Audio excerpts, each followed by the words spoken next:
The head of ISIS in the Greater Sahara, who is wanted for deadly attacks on US soldiers and foreign aid workers, has been killed in an operation by French troops. Adnan Abu Walid al-Sahrawi was neutralised by French forces, President Emmanuel Macron tweeted early Thursday. This is another major success in our fight against terrorist groups in the Sahel, Macron said, without giving the location or details of the operation. Defense Minister Florence Parly said Sahrawi died following a strike by France's Barkhane force, which battles jihadists in Sahel.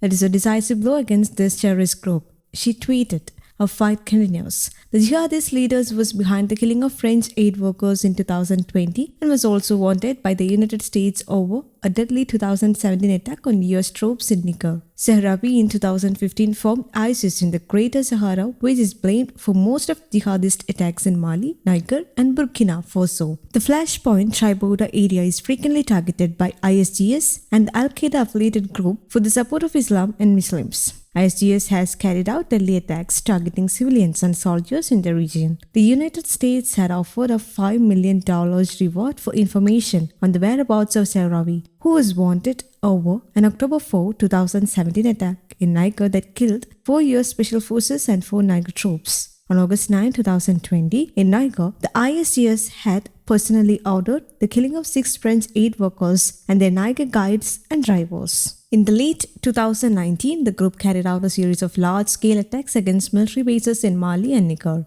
A former member of Western Sahara's Polisario Front Independence Movement, Sahrawi joined Al-Qaeda in the Islamic Maghreb and had also collared Mujao, a Malian Islamist group responsible for kidnapping Spanish aid workers in Algeria and a group of Algerian diplomats in Mali in 2012. The French military has killed several high-ranking members of ISGS under its strategy of targeting jihadist leaders since the start of its military intervention in Mali in 2013. In June this year, Macron announced a major scale back in France's anti-jihadist Barkhane force in the Sahel after more than 8 years of military presence in the vast region to refocus on counter-terrorism operations and supporting local forces. The nation is thinking this evening of all its heroes who died for France in the Sahel and the Sahel and Barkhane operations, of the bereaved families of all its wounded. Macron added in another tweet after Sahrawi was killed, "The sacrifice is not in vain. With our African, European and American partners, we'll continue this fight." The north of Mali fell under jihadist control in 2012 until they were pushed out of the cities by France's military intervention in 2013. But Mali, an impoverished and landlocked nation home to at least 20 ethnic groups, continues to battle jihadist attacks and intercommunal violence, which often spills over to neighboring countries. News Desk Kaumudy, Global.